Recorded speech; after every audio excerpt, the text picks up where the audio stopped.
El perro del regimiento. Entre los actores de la batalla de Tacna y las víctimas lloradas de la de Chorrillos, debe contarse, en justicia, al perro del Coquimbo.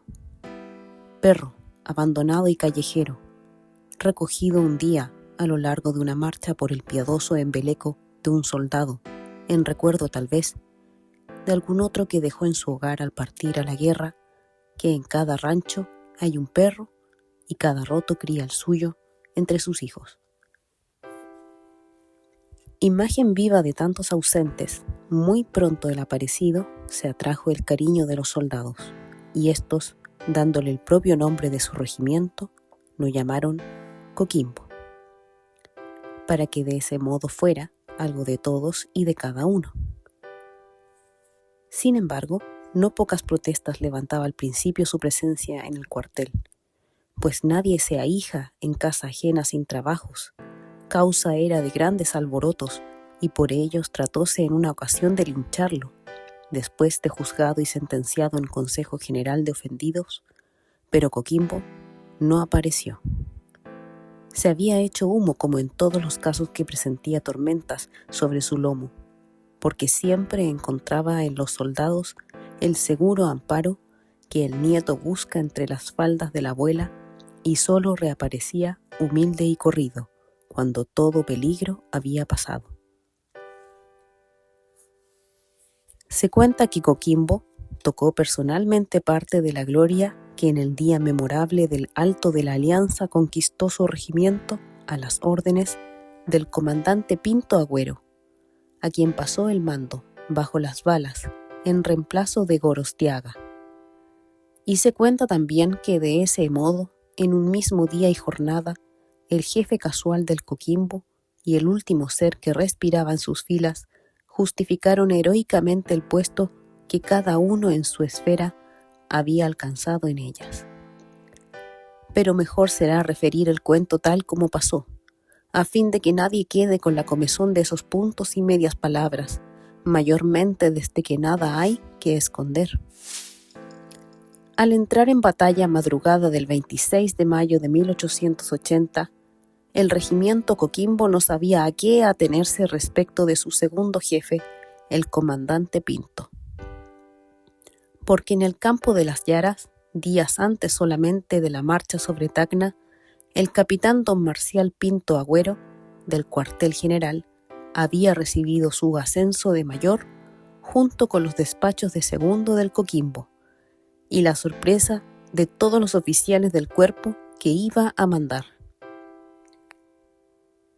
Por noble compañerismo, deseaban estos que semejante honor recayera en algún capitán de la propia casa, y con tales deseos esperaban francamente a otro.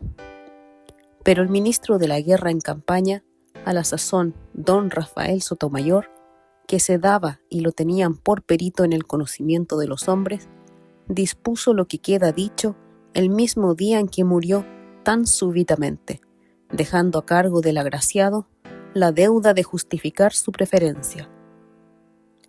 Por estos motivos, que a nadie ofendían, el comandante Pinto Agüero no entró, pues, al regimiento con el pie derecho. Los oficiales lo recibieron con una reserva que parecía beneficio de inventario, si no estudiada frialdad. Sencillamente, era un desconocido para todos ellos. ¿Acaso sería también un cobarde? ¿Quién sabía lo contrario? ¿Dónde se había probado? Así las cosas y los ánimos, despuntó con el sol la hora de la batalla que iba a trocar bien luego, no solo la ojeriza de los hombres, sino la suerte de 3 naciones. Rotos los fuegos, a los 10 minutos quedaba fuera de combate, gloriosa y mortalmente herido a la cabeza de su tropa, el que más tarde debía de ser el héroe feliz de Huamachuco, don Alejandro Gorostiaga. En consecuencia, el mando correspondía, travesuras del destino, al segundo jefe, por lo que el regimiento, al saber la baja de su primero, se detuvo y dijo: «Aquí talla Pinto», como quien dice: «Aquí te quiero ver, escopeta».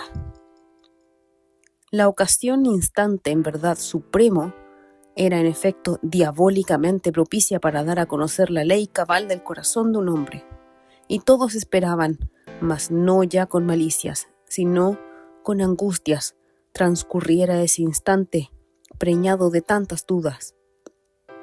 ¿Qué haría Pinto? Pero todo eso, por fortuna, duró bien poco. Luego se vio al joven comandante salir al galope de su caballo de las filas postreras, pasar por el franco de las mitades que lo miraban ávidamente, llegar al sitio que le señalaba su puesto, la cabeza del regimiento, y seguir más adelante todavía. Todos se miraron entonces. ¿A dónde iba a parar? 20 pasos a vanguardia de la primera del primero, revolvió su corcel y desde tal punto, guante que arrojaba la desconfianza y el valor de los suyos, ordenó el avance del regimiento, sereno como en una parada de gala, únicamente altivo y dichoso por la honra de comandar a tantos bravos. La tropa, aliviada de enorme peso y porque la audacia es aliento y contagio, lanzóse impávida detrás de su jefe, pero en el fragor de la lucha fue inútil todo empeño de llegar a su lado. El capitán desconocido de la víspera, el cobarde tal vez, no se dejó alcanzar por ninguno, aunque 2 veces desmontado y concluida la batalla, oficiales y subalternos, rodeando su caballo herido, lo aclamaron en un grito de admiración. Coquimbo, por su parte, que en la vida tanto suelen tosgarse los extremos, había atrapado del ancho mameluco de bayeta, y así lo retuvo hasta que llegaron los nuestros, a uno de los enemigos que huía al reflejo de las bayonetas chilenas, caladas al toque pavoroso de degüello. Y esta hazaña que Coquimbo realizó de su cuenta y riesgo, acordándose de los tiempos en que probablemente fuera perro de hortelano, concluyó de confirmarlo el niño mimado del regimiento. Su humilde personalidad vino a ser, en cierto modo, el símbolo vivo y querido de la personalidad de todos, de algo material del regimiento, así como la bandera lo es de ese ideal de honor y de deber que los soldados encarnan en sus frágiles pliegues. Él de su lado pagaba a cada uno su deuda de gratitud, con un amor sin preferencia, eternamente alegre y sumiso como cariño de perro.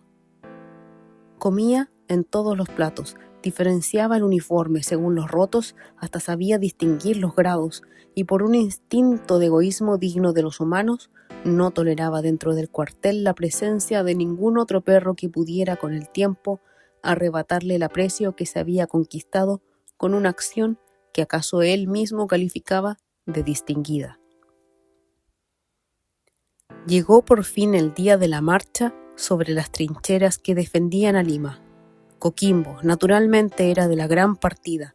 Los soldados muy de mañana se hicieron su tocado de batalla. Pero el perro, cosa extraña para todos, no dio al ver los aprestos que tanto conocía las muestras de contento que manifestaba cada vez que el regimiento salía a campaña. No ladró ni empleó el día en sus afanosos trajines de la mayoría de las cuadras, de estas a la cocina y de ahí a husmear el aspecto de la calle, bullicioso y feliz, como un tambor de la banda. Antes, por el contrario, triste y casi gruñón, se echó desde temprano a orillas del camino, frente a la puerta del cañal en que se levantaban las rucas del regimiento, como para demostrar que no se quedaría atrás y asegurarse de que tampoco sería olvidado. Pobre Coquimbo, ¿quién puede decir si no olía en el aire la sangre de sus amigos, que en el curso de breves horas iba a correr a torrentes, prescindiendo del propio y cercano fin que le aguardaba a él? La noche cerró sobre Lurín, rellena de una niebla que daba al cielo y a la tierra el tinte lívido de una alborada de invierno, casi confundido con la franja de argentada espuma que formaban las olas fosforescentes al romperse sobre la playa.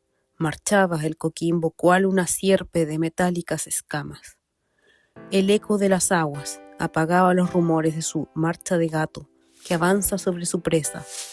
Todos sabían que del silencio dependía el éxito afortunado del asalto que llevaban a las trincheras enemigas. Y nadie hablaba, y los soldados se huían para evitar el choque de las armas. Y ni una luz, ni un reflejo de luz. A 200 pasos no se habría visto esa sombra que, llevando en su seno todos los huracanes de la batalla, volaba sin embargo siniestra y callada como la misma muerte. En tales condiciones cada paso adelante era un tanto más en la cuenta de las probabilidades favorables, y así habían caminado ya unas cuantas horas. Las esperanzas crecían en proporción, pero de pronto inesperadamente resonó en la vasta llanura el ladrido de un perro, nota agudísima que, a semejanza de la voz del clarín, puede en el silencio de la noche oírse a grandes distancias, como sobre todo en las alturas. ¡Coquimbo!, exclamaron los soldados, y suspiraron, como si un hermano de armas hubiera incurrido en pena de la vida.